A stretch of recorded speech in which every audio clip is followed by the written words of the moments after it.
One of the only things a lot of us are hoping for in 2025 is news or some type of update or announcement when it comes to Dragon Ball Super. If you guys saw the video yesterday, then you know that the last time we really got some type of news regarding Dragon Ball Super was in December at Jump Festa. Well, last night we actually got a little bit of a teaser, I guess you could say, regarding the future of Dragon Ball this year in 2025 by one of the most important figures in the production and development of the series, Akio Iyoku. We have a lot of Dragon Ball activity just this month alone, with probably DLC for Sparking Zero coming up at some point, Battle Hours right around the corner, Dokkan and Legends are still in celebrations, and we also have Project Multi soon as well. I'm not sure if that's this month. It should be, in the first quarter of the year though, but we might be in store for a little more than we think allegedly. If you guys are excited to hear what's supposed to be going on in the whole sphere of Dragon Ball upcoming this year, consider leaving a like on the video and subscribing to the channel for more Dragon Ball, anime, and comic content. Don't forget to turn those notifications on, because as soon as we have any type of date or summary plot line of anything at all, you know where to be, right here in the damn trenches, baby. But without further ado, let's hop right in and see what 2025 has in store for Dragon Ball.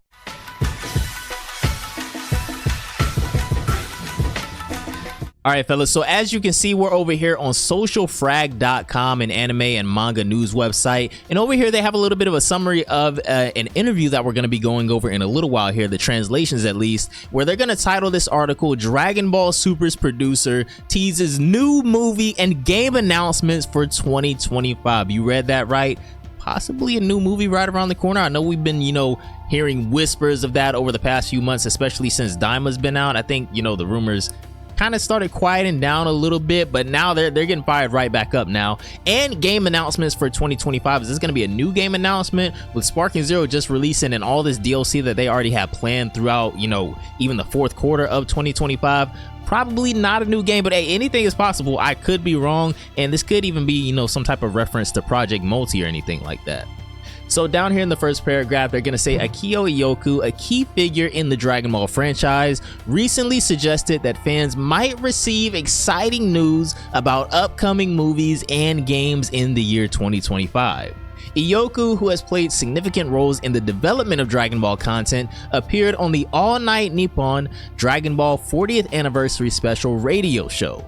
During the program, he mentioned that there may be announcements this year regarding new movies and games related to the series. Okay, so there may be new games, related to the series coming out sometime soon, but I know what a lot of you guys here are interested in, much like myself, are the movies. The Dragon Ball manga coming back, and, probably not this year. I would hope sometime soon, but maybe somewhere down the line, the anime will eventually come back, because there is technically, I guess they could do the superhero arc, since they have, that whole latter portion that happened after the movie in the anime as well. That would be pretty cool if they, revise that in, episodic format for the anime. That'd be pretty cool in my opinion. But we have two arcs specifically that we really want to see animated at some point. Me and myself, you guys know how I feel about Ultra Ego Vegeta, but more than anything, if we're talking the anime coming back, I want to see that moral arc on the big screen. The granola arc was pretty cool, especially the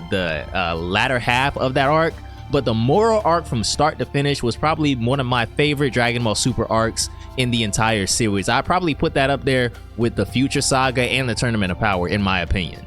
So we can just go over this tweet really quick from Pera Yume. It's going to say, Happy New Year. Yesterday on January 1st, Akio Iyoku talked at the All Night Nippon Dragon Ball 40th Anniversary Special radio show for about 20 minutes about various Dragon Ball things, including Daima and what may be coming. And they also translated some bits right here, and we're going to go over that in just a second. I already have Twitter pulled up, so we'll go over that, both of those pages with all of the translations and everything, which still isn't going to equal out to 20 minutes of a radio show interview, but this is going to be, the most significant portions of what was talked about.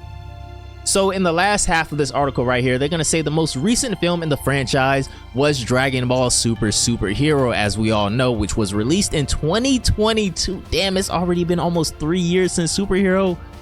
Oh my god, bro, really? Sheesh. This movie shifted focus from main characters Goku and Vegeta to Gohan and Piccolo, introducing new transformations like Orange Piccolo and Gohan Beast. In addition to potential movie news, Iyoku hinted at upcoming game announcements as well. The Dragon Ball series has a history of successful video game releases across various platforms, and fans are eager to see what new gaming experiences might be on the horizon. Currently, the anime series Dragon Ball Daima is airing its first season. Why would they word it like that? If we're expecting Daima to end after like the 21st episode or something like that, but they're saying, I'm not gonna look too far into that. That was just a weird way they worded that. But exploring events that occur, moving on, exploring events that occur before the arrival of characters Beerus and Whis on Earth. As we know, Daima does take place after the Buu Saga and before the God of Destruction Beerus arc in Dragon Ball Super. This series has introduced significant changes to the Dragon Ball universe, including new developments in the Namekian race and the Supreme Kai's lineage. As we just saw in episodes 10 and 11, I think it was, they talked more about, well, even before that, they had talked more about how the Kais came to be, how their race progressed. And then we got, the whole creation of the multiverse in episode 10 like that with Rymus and the Good Supreme Demon King. So Dragon Ball Daima has just been chock full of lore from start to finish, it feels like. And hopefully somewhere down the line, Dragon Ball Super will start, doing a little bit more content when it comes to the Demon Realm and things like that. As 2025 progresses, fans are encouraged to stay tuned for official announcements regarding new Dragon Ball movies and games. The franchise continues to evolve, offering fresh content that expands its rich universe. Alright fellas, so I went ahead and hopped on over here to Twitter so we can see what Pera Pera Yume was able to translate from Iyoku's appearance on the Dragon Ball 40th Anniversary Special radio show, so let's hop right in. Alright, so the first bullet point is gonna read his job as executive producer, basically about the anime series as a whole, but he is also involved with other projects, including games, or thinking about stuff like how to proceed with the story moving forward. Okay, so that was pretty good, but kind of rough translation at the beginning. Basically what this is saying is while Iyoku is the executive producer of the anime series, he's also involved with projects such as games, or just generally trying to help with how to proceed with the plot of Dragon Ball Super moving forward. So he's kind of like a jack of all trades when it comes to Dragon Ball. That's got to be a super cool job to have, man. So his favorite two characters are going to be Piccolo and Korin. Piccolo's a really common favorite character to have amongst a lot of different types of people. So it's cool to see that still ringing true with, a lot of the people that are involved with the Dragon Ball Super project as a whole. And Korin's a really odd but unique favorite character to have. You don't really hear that one every day. And in parentheses right here is just gonna say, just a bit sad that Korin doesn't get much screen time recently, as everyone mostly just goes to the palace. That is true. He has made a couple of appearances, really not many at all. We've seen him here and there recently, but not too much at all. Definitely not as much as we saw him in Dragon Ball Z, and for sure not as much as we saw him in Dragon Ball. With everyone getting stronger, Iyoku was thinking about what to do with Piccolo, so he consulted with Toriyama, and so Superhero came about. What? That's actually a really cool fun fact. So Iyoku actually had a lot to do with Piccolo's new transformations in Superhero, and I guess the Superhero movie as a whole. That's actually why. I wonder if he had, a lot to say or a lot to do with both Piccolo's new forms, his Power Awakening form and Orange Piccolo, and I guess Giant Orange Piccolo as well, since that could have been really easy to skip over. Piccolo just not going giant at all. I mean, he had to get reminded that he was even able to do that in the movie. I wonder whose idea that was. While being confident about knowing everything about Dragon Ball, he would probably fail if it comes to a quiz. I'm not gonna say too much. I feel like that's like 80% of the Dragon Ball community. Everybody thinks they know everything about Dragon Ball, but let a quiz appear in front of you. Let me not. Asked about whether it's true that Penguin Village in Dr. Slump was modeled after Kitacho, a neighbor city of Toriyama's house. Iyoku said that there are basically no real world models. It's rather about influences or inspirations possibly, but when someone brought up the example of Arale singing a song of the Nishio Matsuri, Iyoku laughingly admitted he might be wrong about his previous comment. Hey, Iyoku got jokes, man. He's like, hey man, maybe I'll just making stuff up on the spot, man. I'm having fun in this show, man. I'm having a lot of fun here today. Ioku is also aware about the crazy Dragon Ball fandom abroad as he went to DB events outside of Japan. Ioku knows we put on for Dragon Ball out here. Asked about which cosplay he noticed the most abroad, it's of course Goku, or at least people, sporting the doji. But interestingly enough, also Master Roshi. Yeah, everybody in the West loves Roshi. Of course, Goku's the main character, so everybody loves him. You're gonna have a lot of Vegeta fans out here, a lot of Gohan fans. People like the androids out here a lot as well. I'm surprised he didn't see a lot of android cosplays. Talking about the difficulty making new games. All right, so first not big statement, but first statement we're really honing in on right here, talking about the new games. So talking about the difficulty making new games, it's not like let's make it and it'll be ready next year. Realistically, it can take up to 3 to 5 years, as we saw with Sparking Zero being in development for 5+ years. So it's sometimes better to also make DLCs, such as with Kakarot, to keep people engaged. And we know that Sparking Zero DLC is gonna start any week now. We should be starting with the superhero DLC, so the Gammas, Beast Gohan, Orange Piccolo, possibly Pan, and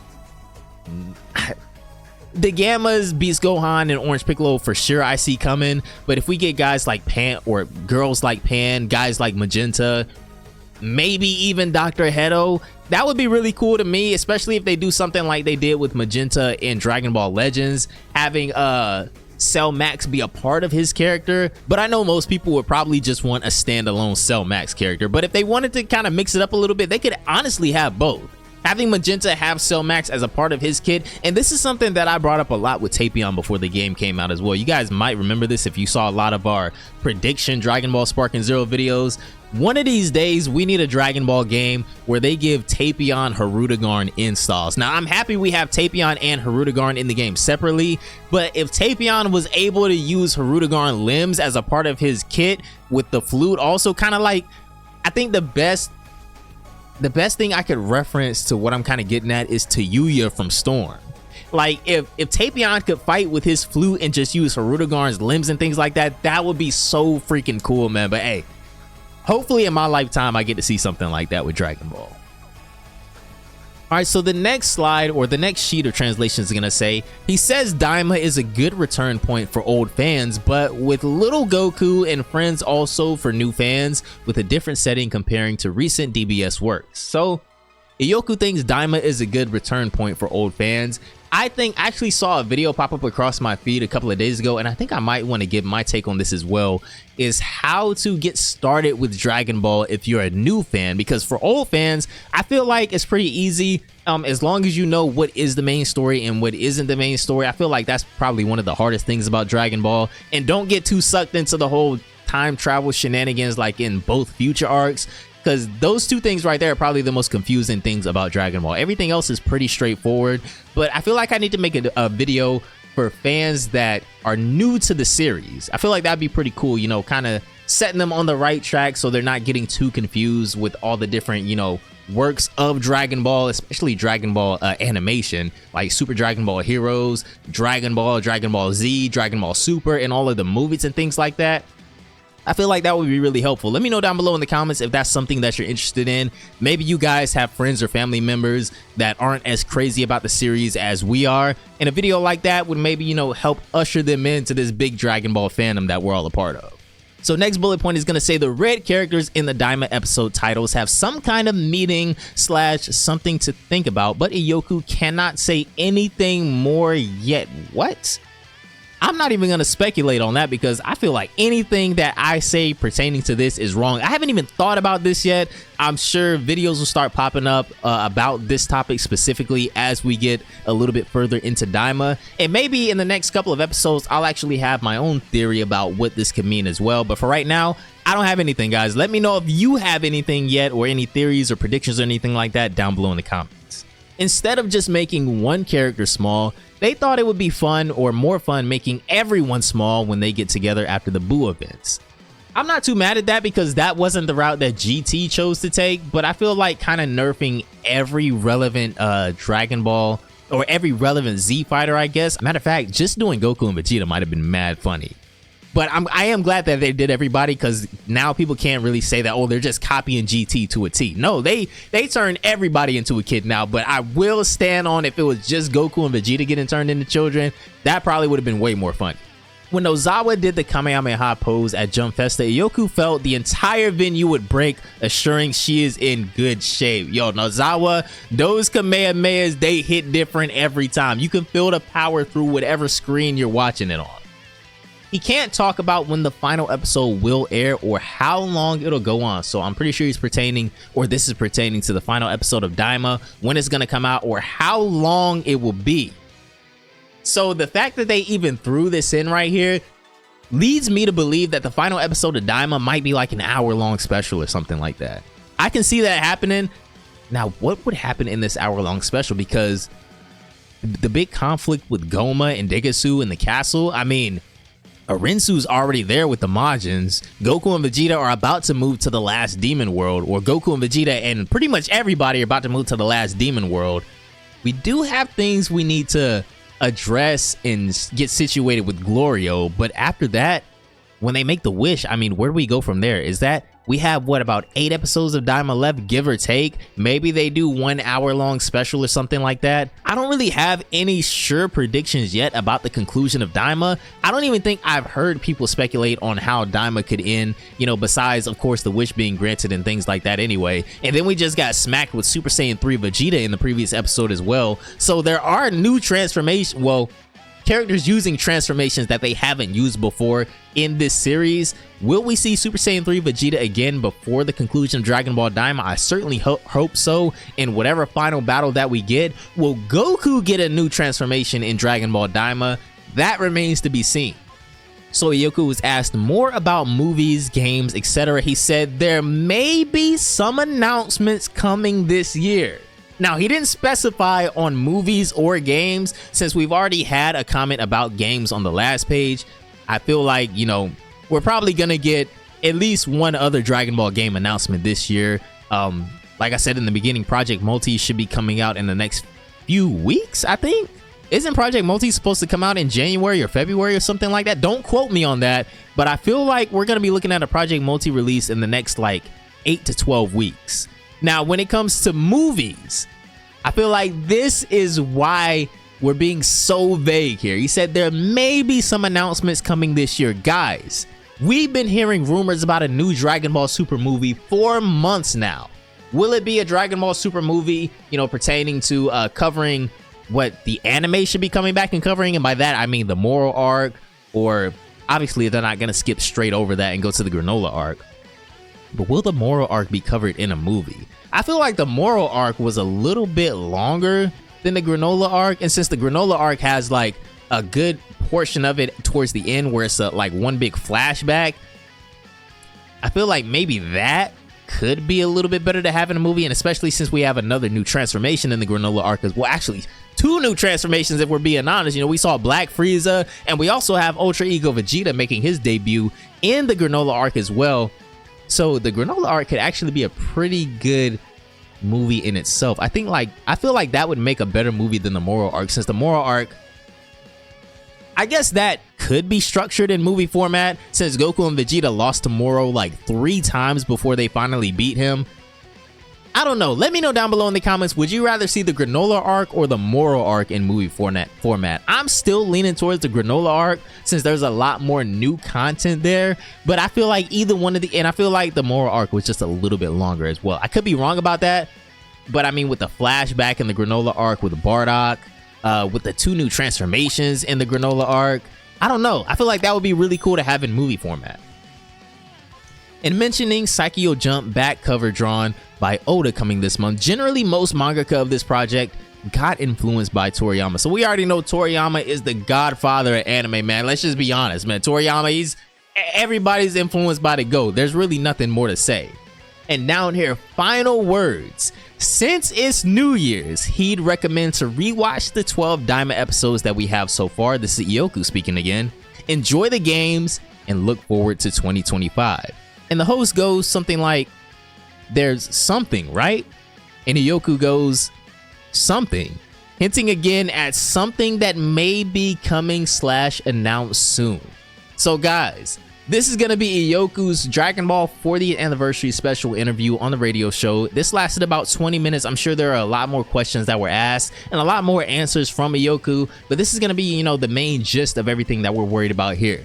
The interviewer did try to poke and prod a little bit, but Iyoku, he's iron solid, man. He's not going to give up too much crucial information when it comes to new games, new movies, an anime release, or an anime return, or anything like that. But if any of those come true, you know, sans the game, I guess, depending on what genre of game we're looking at for a Dragon Ball game. But anyways, fellas, let me know what you thought of all of this information from Akio Iyoku down below in the comments. Looking forward to hearing whatever Dragon Ball news and announcements are coming over the next couple of months for 2025. The conclusion of Daima should be around March, April-ish. Hopefully the Dragon Ball Super manga will be returning around that time as well to, you know, kind of carry us over from Daima ending, so we're not just, you know, free of any Dragon Ball content whatsoever. And I also can't wait to see if there's going to be a movie releasing sometime soon. If they're just now gonna announce a movie maybe this year, I would probably assume maybe the movie will come at the beginning of next year or something like that. Hey, we got a lot of Marvel movies this year as well, so those will kind of hold me over until maybe we get a Dragon Ball movie next year. But anyways, fellas, that is gonna do it for this one. Have a great day. Let me know your thoughts down below in the comments, and I will see you all in the next one. Bye, guys.